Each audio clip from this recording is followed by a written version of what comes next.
Good morning. चला आपण नवीन lesson सुरू करूया. अल्जेब्रिक आयडेंटिटीज हा अतिशय महत्त्वाचा हा घटक आहे. 7th, 8th, 9th, 10th या सर्व वर्गांना उपयोगी पडणारा हा लेसन आहे. तर आयडेंटिटीज आपण पाहिलेल्या आहेत या अगोदर. तर ए प्लस बी स्क्वेअर याचं आयडेंटिटी आहे. आपण जर सोडून बघितलं तर A plus B multiply A plus B तर काय होईल? A multiply A square, A multiply B plus A B plus B multiply A B किंवा B A plus B multiply B square तर काय होईल? याचा A square plus A B 2ab plus B square. बरोबर आहे. तर आपल्याला याची आयडेंटिटीज काय होईल बेटा? A plus B square is equal to A square plus 2ab plus B square. दुसरी आयडेंटिटी बघूया आपण. ए मायनस बी स्क्वेअर तर काय होईल? A minus B multiply A minus B. तर याचा मल्टिप्लाय जर केला आपण तर काय होईल? A square A multiply B minus A B minus multiply minus plus B square. तर A square minus 2ab plus B square म्हणजेच A minus B whole square याची आयडेंटिटी काय आली? ए square minus 2ab plus B square. यालाच आपण A square plus B square minus 2ab लिहू शकतो. यालाच ए square plus B square plus 2ab असं पण लिहू शकतो.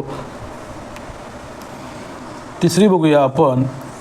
ए प्लस बी आणि ए मायनस बी, एक प्लस आणि एक मायनस याचा जर मल्टिप्लाय केला आपण तर काय होईल?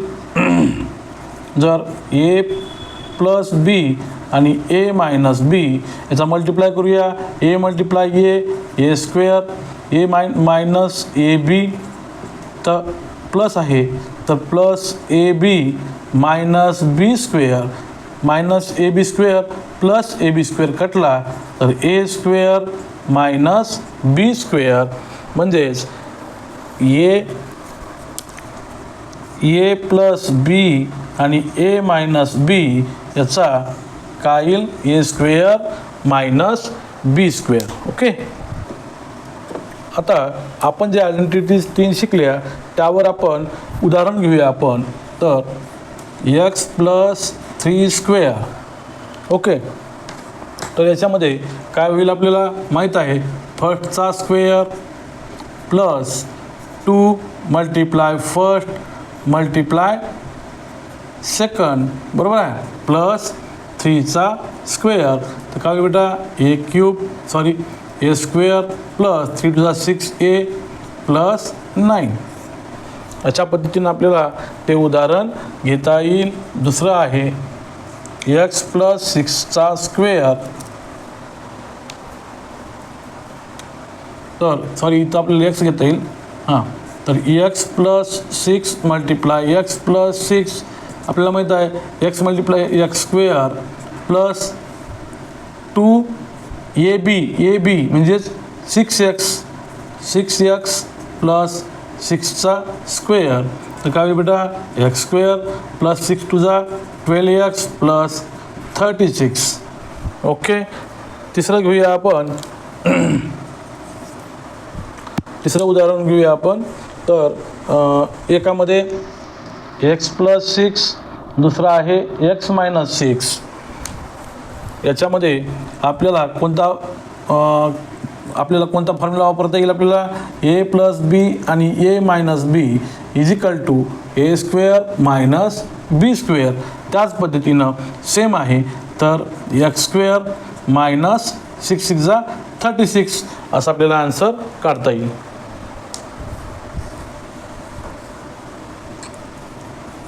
पुढचं उदाहरण बघूया आपण. 3m plus 1/2 2चा square. इथं कोणती आयडेंटिटी लागेल आपल्याला बघूया. कोणती लागेल बेटा याच्यामध्ये बघूया. ए प्लस बीचा स्क्वेअर म्हणजेच A square plus 2ab plus B square. Same करूया ए आणि हे बी. बरोबर आहे. तर काय होईल 3mचा स्क्वेअर 3mचा square plus 2 multiply first term multiply second term plus second टर्मचा स्क्वेअर. तर 3 3 9m स्क्वेअर प्लस 2 2 कटला तर किती बोललं इथं 3m प्लस 1/4. तर हे आपलं हे ॲन्सर आलं. नंतर पुढचं उदाहरण बघूया. आता 501 याचा स्क्वेअर करायचा आहे. तर आपल्याला भरपूर वेळ लागेल. काय करावं लागेल आपल्याला 501 मल्टिप्लाय 501 याला वेळ लागेल. बरोबर आहे. तर आपण काय करूया याला फॉर्म्युलामध्ये टाकूया. कोणत्या 501चा स्क्वेअर. तर काय होईल ए प्लस बीचा स्क्वेअर म्हणजेच याला आपण 500 प्लस 1चा स्क्वेअर असं आपल्याला लिहिता येईल. 500 प्लस 1चा स्क्वेअर म्हणजे ए प्लस बीचा स्क्वेअर म्हणजे पहिल्या टर्मचा स्क्वेअर 500चा square plus 2 multiply first term multiply second term plus 1चा स्क्वेअर 5चा 25 आणि हे 4 0 प्लस 5 2 10 1000 झाला आणि 1 यांचं बेरीज केली तर काय होईल 2,51,001 हे याचं ॲन्सर येईल. दुसरा प्रॉब्लेम बघू याच्यामध्ये. समजा 509 मल्टिप्लाय 491 याचा मल्टिप्लाय करायचा आहे युजिंग धिस आयडेंटिटीज. तर याला आपल्याला जर कॉमन जर काढतो म्हणलं तर काय होईल याच्यामध्ये 500 प्लस 9 आणि 500 मायनस 9 असं आपल्याला करता येईल. म्हणजे कोणती आयडेंटिटी वापरता येईल आपल्याला ए प्लस बी आणि A minus B is equal to A square minus B square. Same करूया आपण 500चा स्क्वेअर मायनस 9चा स्क्वेअर 5 5 25 आणि हे 40 मायनस 81 तर याचं काय होईल मग याचे 24 असं डायरेक्ट ॲन्सर येऊन जाईल. बरोबर आहे. अशा पद्धतीनं आपण हे सहजपणे आपल्याला सोडवता आलं पाहिजे. ठीक आहे. फोर्थ आयडेंटिटी बघू आपण x प्लस 1/xचा स्क्वेअर. बरोबर आहे. तर याचं सॉल्व केलं आपण. इथंसुद्धा आपण ए प्लस बीचा स्क्वेअर यूज करू शकतो म्हणजेच A square plus 2ab plus B square. म्हणजे याला कसं लिहू शकतो आपण बघा. फर्स्ट टर्मचा square plus 2 multiply x multiply 1/x plus 1/xचा स्क्वेअर. तर x स्क्वेअर x कटला प्लस 2 प्लस 1/x स्क्वेअर म्हणजेच आपल्याला x प्लस 1/xचा square is equal to x square plus 1/x square plus 2 हे नवीन आयडेंटिटीज आपल्याला मिळाली. पुढची बघूया बेटा आपण x मायनस 1/xचा स्क्वेअर आपल्याला करायचा आहे. तर आपल्याला याच्यामध्ये कोणते वापरून घेऊया आपण ए मायनस बीचा स्क्वेअर काय आहे A square minus 2ab plus B square. Same आपण रूल फॉलो करूया. फर्स्ट टर्मचा square minus 2x multiply 1/x plus 1/xचा स्क्वेअर x कटला तर काय होईल x square minus 2 plus 1/x square म्हणजेच आपल्याला एक्स मायनस 1/x², इथं काय होईल x² प्लस 1/x² मायनस 2, हे आपल्याला आयडेंटिटी भेटून जाईल. नंबर बघूया पुढची आयडेंटिटी a प्लस बीचा क्यूब, a प्लस बीचा क्यूब, बरोबर आहे. म्हणजेच a plus B multiply a plus B. तर आपल्याला स्क्वेअरचा माहीत आहे आपल्याला, तर a प्लस बी काय होईल a² plus 2ab plus b², या दोघांचा मल्टिप्लाय. आता याचा मल्टिप्लाय करूया आपण प्रत्येक टर्मला मल्टिप्लाय करूया. a³ येणं एक a मल्टिप्लाय a² a³ plus 2a² plus ab² plus B न करूया आपण a² plus 2ab² b multiply b² b³. Okay, त्यानंतर a³ लाईक टर्म्स बघूया. 2a² 1a² plus 3a² plus ab² 2ab² 3ab² plus b³. अशा पद्धतीनं हे a प्लस बीचा cube ही identity आपल्याला नवीन मिळाली, बरोबर आहे. यालाच आपण अशा पद्धतीने पण लिहू शकतो a³ प्लस b³ प्लस या दोघांचा कॉमन काय होईल, कॉमन निघाल 3ab कॉमन निघाला. या दोघांमधला कॉमन काय निघाला 3ab. इथं काय उरला a प्लस बी, असं सुद्धा आपल्याला लिहिता येईल. म्हणजेच या आयडेंटिटीला अशा पद्धतीनं लिहिता येईल. ज्या वेळेस आपल्याला जसं देईल त्या पद्धतीनं वापर करता आला पाहिजे. ओके, 7वी बघूया आपण बेटा. a मायनस बीचा cube, a minus B cube. तर a minus B multiply a minus B multiply a minus बी.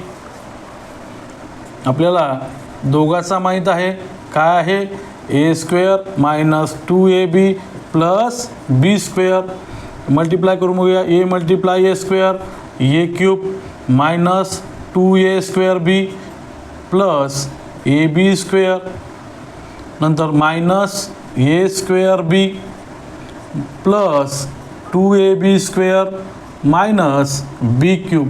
प्रत्येक टर्मला मल्टिप्लाय केला आपण तर काय येईल बघूया. लाईक टर्म्स करूया. 3a³ लाईक टर्म्स हो गया minus a² minus a² minus 3a² इथं प्लस ab² तर प्लस 3ab² मायनस b³ ही आपल्याला अशी आयडेंटिटी मिळाली. आता यालाच आपल्याला दुसऱ्या याच्यामध्ये आपण लिहू शकतो की a³ मायनस b³ या दोघांचा कॉमन करूया आपण. मायनस 3ab जर कॉमन काढला तर a मायनस b हे अशा पद्धतीनं ही आपल्याला आयडेंटिटी मिळून येईल. यामध्येच आपल्याला x प्लस 1/xचा क्यूब x प्लस 1/xचा क्यूब आपल्याला याची आयडेंटिटी काढायची असेल तर मल्टिप्लाय करून आपण हे करू शकतो, बरोबर आहे. तर जर आपण डायरेक्ट जर करतो म्हणलं तर काय होईल बेटा, ते direct x³ plus 1/x³ plus 3x plus 1/x ही एक आपल्याला आयडेंटिटी मिळून येईल, बरोबर आहे. दुसरी identity x minus 1/x³ x minus 1/x³ याची होईल x³ minus 1/x³ minus 1/x³ minus 3 in bracket x minus 1/x ही याची आयडेंटिटी मिळून जाईल. पुढची आयडेंटिटी बघूया आपण. a³ plus b³ a³ plus b³ याचं करूया आपण ए प्लस बी आणि A square minus A B plus B square ही अशी आयडेंटिटी असते. त्याचबरोबर A cube minus B cube याची होईल ए मायनस बी आणि A square plus A B plus B square ही याची आयडेंटिटी होईल. आणखी एक महत्त्वाची आयडेंटिटी आहे की A plus B plus C याचा whole square A plus B plus C याचा होल स्क्वेअर हे जर आपण सोडून बघितलं A plus B plus C multiply A plus B plus C याचा जर आपण सोडून बघितलं तर तो येईल A square plus B square plus C square plus 2ab plus 2bc plus 2ac अशा पद्धतीनं ते येईल. आपण A square plus B square plus C square plus common करूया 2 तर 2 कॉमन निघाला तर A B plus B C plus A C ही आपल्याला अशी आयडेंटिटी मिळेल. आणि आयडेंटिटीज बघा बेटा, आयडेंटिटीज जर आपण चांगल्या पद्धतीनं लक्षात ठेवली, समजून घेतली तर आपल्याला पुढील उदाहरणं सहजपणे आपल्याला सोडवता येतील. या आधारावर पुढील उदाहरणं आपल्याला सोडवायची आहेत.